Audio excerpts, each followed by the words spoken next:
Welcome to Banga tedder. আসুন বাংলায় শিখি শেয়ার বাজার। আমি রিপন বিশ্বাস, আপনাদের বন্ধু, সহযাত্রী, সহপাঠী।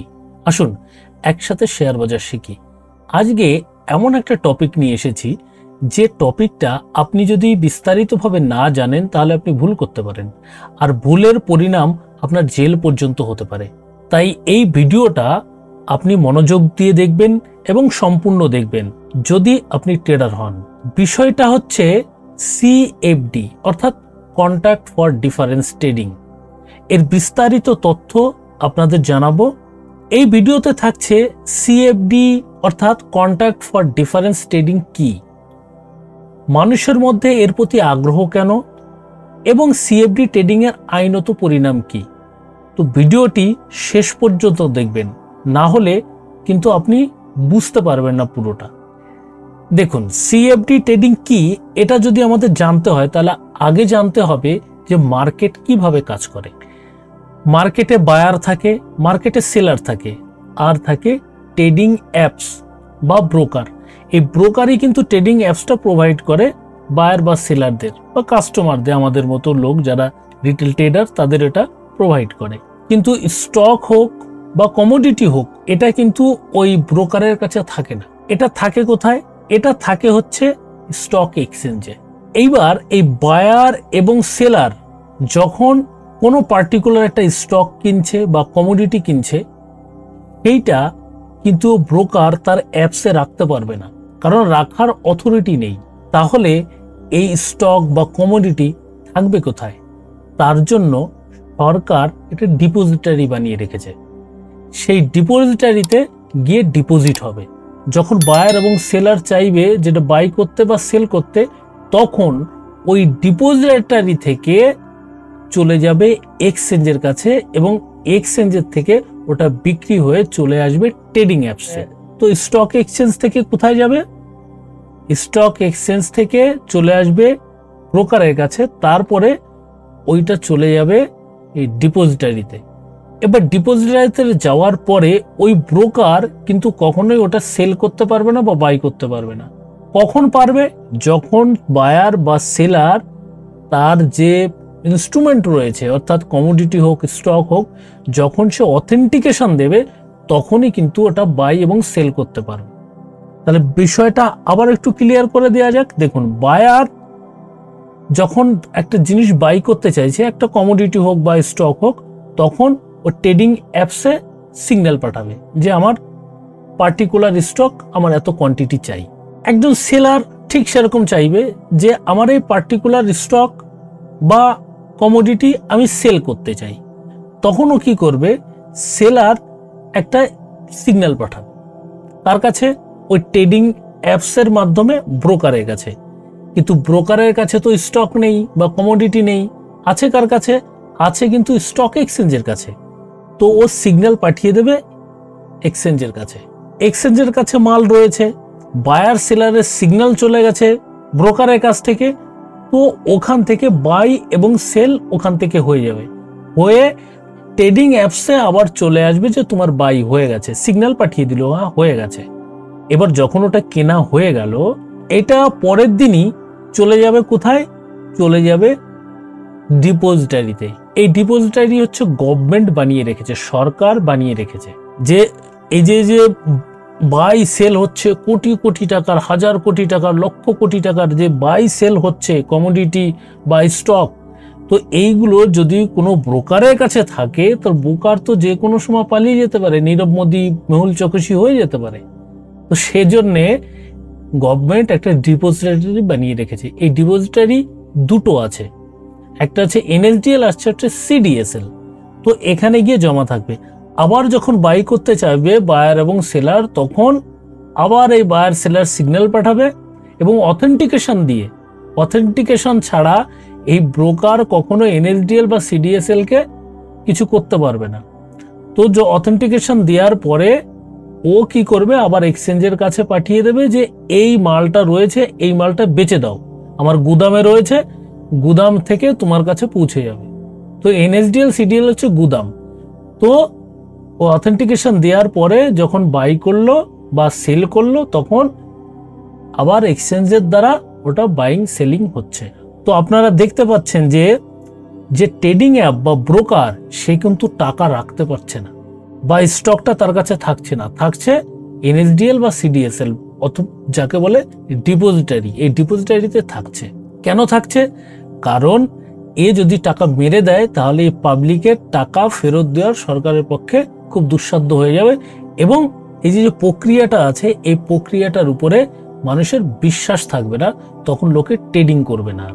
এইবার এর ভিতরে দেখা গেল যে স্টক এক্সচেঞ্জ একটা দুর্নীতি করলো, বা এনএসডিএল দুর্নীতি করলো, বা সেলার দুর্নীতি করলো, বা বায়ার দুর্নীতি করলো, বা ট্রেডিং অ্যাপ দুর্নীতি করলো, সেগুলো কে দেখবে?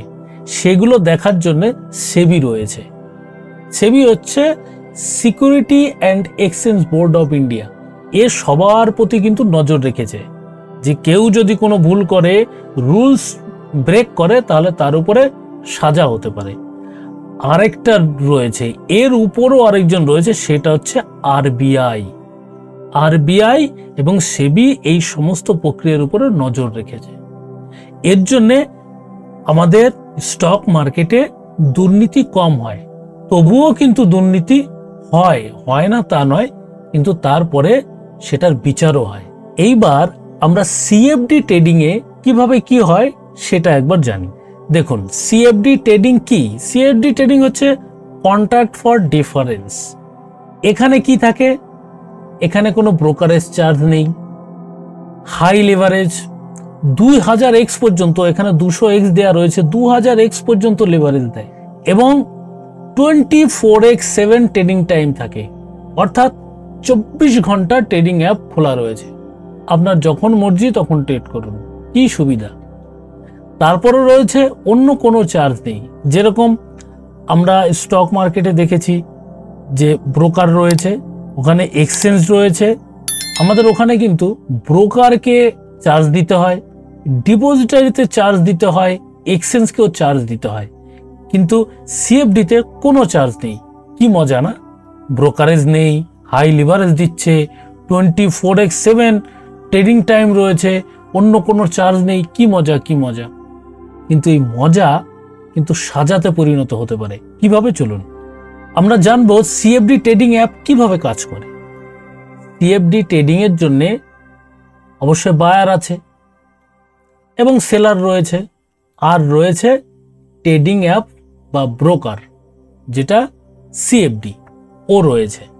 এবার বায়ার যখন বাই করতে চাইবে ও সিগন্যাল পাঠাবে, আর সেলার যখন সেল করতে চাইবে সিগন্যাল পাঠাবে। এই যে ব্রোকার রয়েছে, এই ব্রোকারের কাছে না তো এক্সচেঞ্জ রয়েছে, না তো কোনো রেগুলেটরি রয়েছে, না তো কোনো ডিপোজিটারি রয়েছে, কিচ্ছুই নেই। তাহলে এ বাই করছে কি করে বা সেল করছে কি করে? যখন বাই করছে বায়ার, তখন কিন্তু অ্যাকচুয়ালি বাই করছে না। তাহলে কি করছে? এ একটা কন্ট্রাক্ট করছে, তার সঙ্গে এই ব্রোকারের সঙ্গে একটা কন্ট্রাক্ট করছে। কন্ট্রাক্ট কি?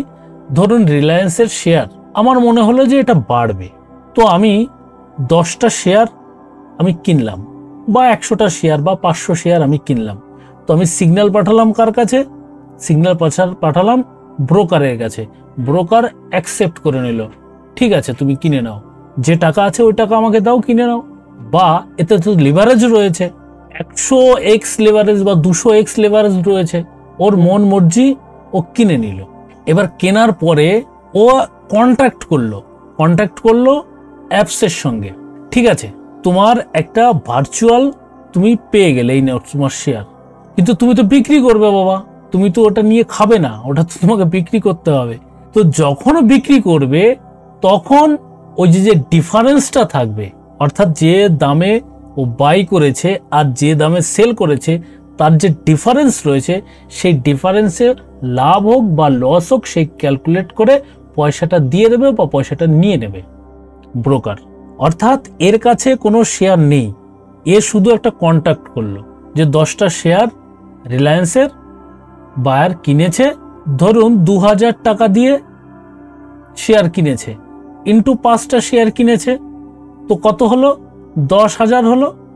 এইবার যখন ও বেচতে গেল তখন দেখা গেল যে শেয়ারটা 2050 টাকা হয়ে গেছে। তার মানে ওর কটা 5টা শেয়ার কিনেছিল, তাহলে ওর 250 টাকা প্রফিট হয়ে গেল। তো এই যে 250 টাকা, এই 250 টাকা কিন্তু এই ট্রেডিং অ্যাপস বা ব্রোকার দিয়ে দেবে ডাইরেক্ট নাও। তো এইভাবে হয়। আর যদি লস হয়, লসের টাকাটা যে টাকা দিয়ে ট্রেড করছে ওখান থেকে কেটে নেবে। এটা একটা ভার্চুয়ালি কেনা বেচা হয়, একটা কন্ট্রাক্ট কেনা বেচা হয়। অ্যাকচুয়ালি শেয়ারটা আমি কিনছি না। তো এটা করে সিএফডি। এবার আপনারা বলতে পারেন যে এই যে ট্রেডিং অ্যাপস, এই অ্যাপসটা এত বড় রিস্ক কি করে নিচ্ছে, যে হাজার হাজার লোক, লক্ষ লক্ষ লোক যে এর কাছ থেকে কেনা বেচা করছে, করার পরে এর তো লস হতে পারে। দেখুন, এর লস কখনোই হবে না। কি করে হবে না?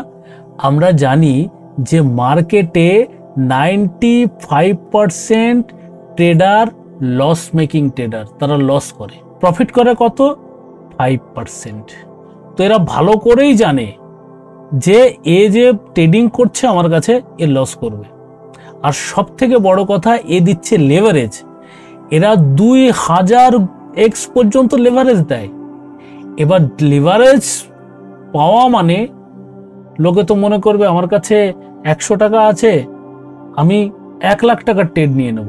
সে নিয়ে নেবে।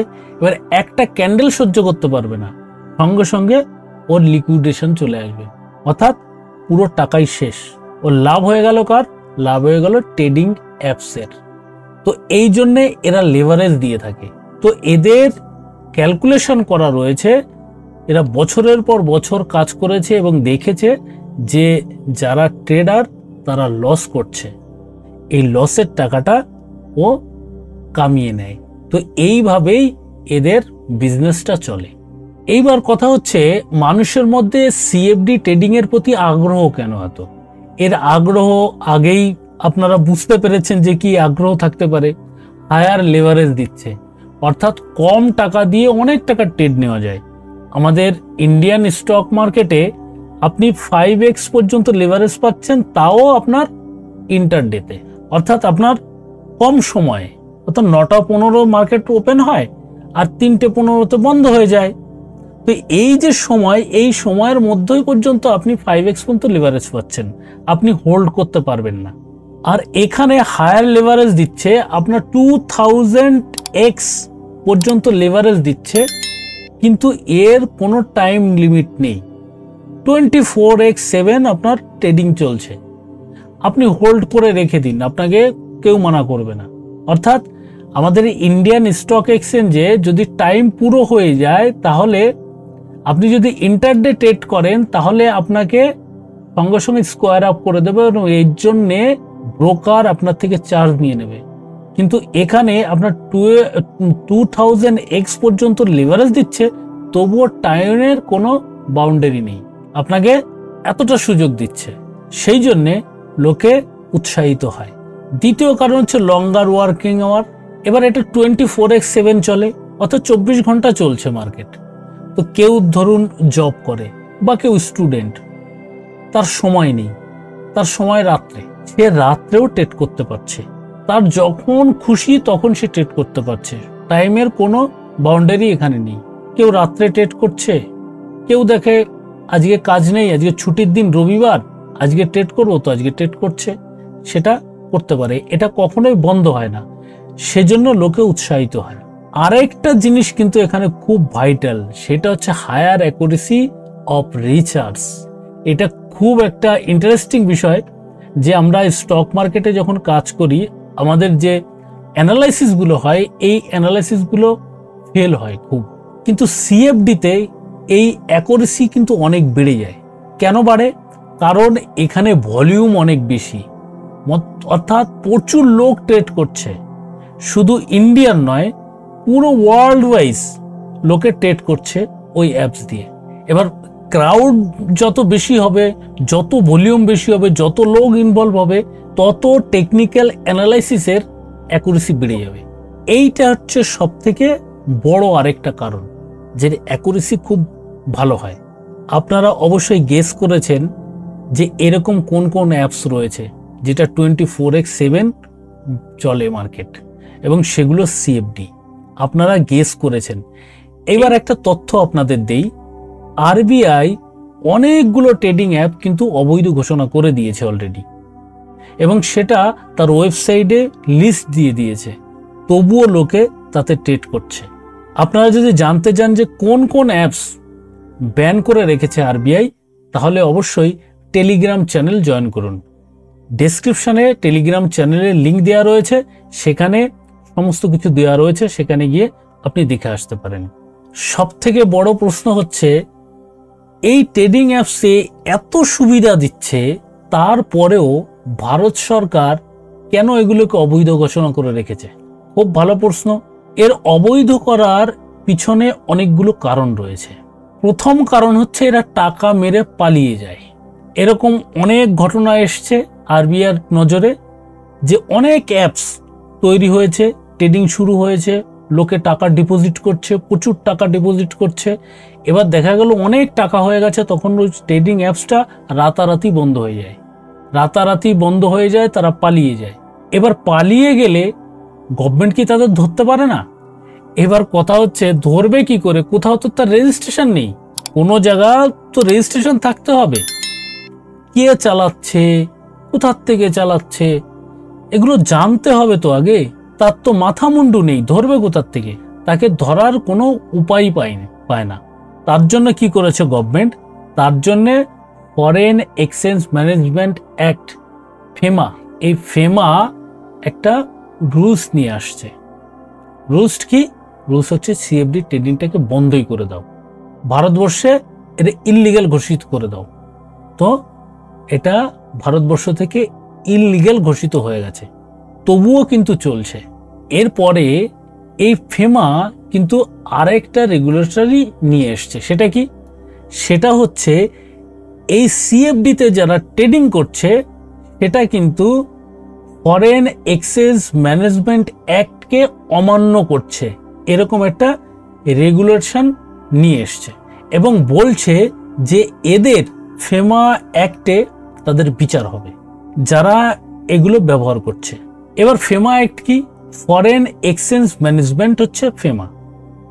এখানে যে ফরেন কারেন্সি এক্সচেঞ্জ হচ্ছে, এই এক্সচেঞ্জ তো আনরেগুলেটরি হচ্ছে। এখানে P2P, যাকে বলে পেয়ার টু পেয়ার বা পার্সন টু পার্সন, তারা টাকা ডিপোজিট করছে। অর্থাৎ আপনাকে একটা ফোনপে নাম্বার দিয়ে দেবে, ওই ফোনপে নাম্বারে আপনি টাকা পাঠিয়ে দেন। টাকা পাঠিয়ে আপনার অ্যাপসের যে একটা ইউনিক নাম্বার আছে, ওই ইউনিক নাম্বার দিয়ে তার কাছে পাঠিয়ে দেন, সে আপনার টাকা ডিপোজিট করে দেবে। এবং যখন আপনি উইথড্র করবেন, তখন এইভাবে উইথড্র করতে হয়। বা অনেক ওয়ালেট বানিয়ে রেখেছেন, অবৈধ ওয়ালেট, সেই ওয়ালেটের দ্বারা এগুলো করা হয়। আর এগুলো কিন্তু এই ফেমা অ্যাক্টের সম্পূর্ণ অমান্য করা। এবং এটা অমান্য করলে কি হতে পারে? হতে পারে আপনার জেল, হতে পারে আপনার জরিমানা, অর্থাৎ পেনাল্টি লাগতে পারে, আপনার জেলও হতে পারে। পেনাল্টি না দিলে এর জরিমানা হবে অথবা জেল হবে। যদি আপনি জরিমানা দিতে পারেন, তাহলে জেল থেকে হয়তো বাঁচতে পারেন, কিন্তু টাকা কিন্তু আপনার যাবে। আপনারা টেলিগ্রাম চ্যানেলে গিয়ে দেখুন যে কোন কোন অ্যাপস বন্ধ করে রেখেছে গভর্নমেন্ট, যেগুলো সিএফডি, এবং এখনো অনেক সিএফডি চলছে, যেখানে বলা হচ্ছে যে ইন্ডিয়ান স্টকে ট্রেড করুন, কারেন্সি ট্রেড করুন, কমোডিটি ট্রেড করুন, এবং বলা হচ্ছে ইউএস স্টকে আপনি ট্রেড করুন বা অন্যান্য কান্ট্রির স্টকেও আপনি ট্রেড করুন। তো এত যে সুবিধা দিচ্ছে, এই সুবিধার পিছনে কিন্তু আপনার জেল হতে পারে। ভিডিওটি যদি আপনার ভালো লাগে, তাহলে অবশ্যই সেই বন্ধুর কাছে শেয়ার করে দিন যে বন্ধু এখনো সিএফডি ব্যবহার করছে। এতক্ষণ ভিডিওটি দেখার জন্য অসংখ্য ধন্যবাদ। নমস্কার।